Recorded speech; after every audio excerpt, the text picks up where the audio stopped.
খাজা মঈনুদ্দিন চিশতি রহমতুল্লাহি আলাই রাস্তা দিয়ে হাইটা যায়। হাঁটতে হাঁটতে এমন সময় কে যেন ডাইকা কয়, এক খাজা মঈনুদ্দিন, তুমি তো আমলওয়ালা লোক, দিন রাত 24 ঘন্টা আমল করো, দিন রে দিন মনে করো না, রাত্রে রাত মনে করো না, আমল নিয়া থাকো।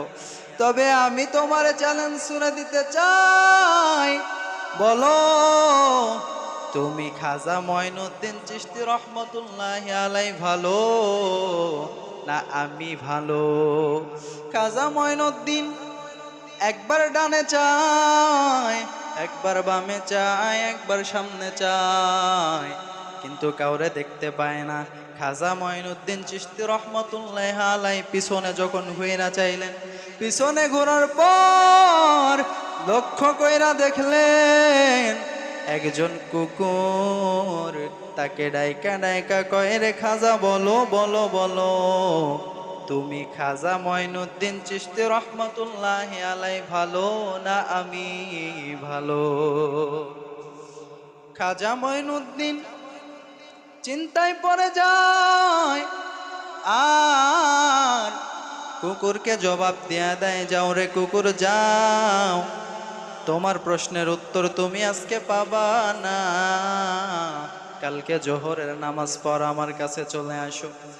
ইন দা মিন টাইম খাজা মঈনুদ্দিন এই কথা বইলা চইলা যায়। যাওয়ার পর দিন সকালবেলা এই চিন্তায় খাজা মঈনুদ্দিনের মাথায় কাজ করতেছে না, আমলে তেমন মন বসে না।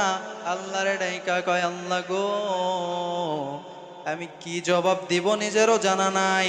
জোহরের আজান হয়ে গেল, নামাজ পড়াইলেন, নামাজ পড়।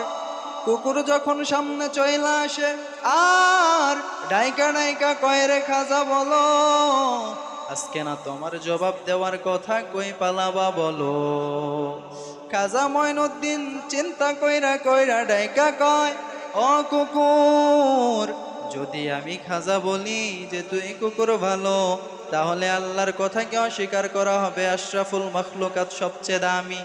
আবার যদি বলি যে আমি খাজা ভালো, তাহলে অহংকার হয়ে যায়। এই জন্য তোর প্রশ্নের কোনো জবাব আমার কাছে রেডি নাই।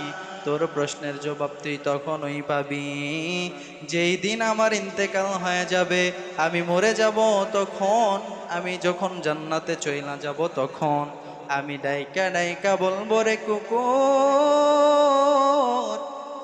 আমি খাজা জান্নাতের অধিবাসী হয়ে গেছি, আমি জান্নাতে চলে আসছি, আর তুই কুকুর কখনোই জান্নাতে আসতে পারবি না।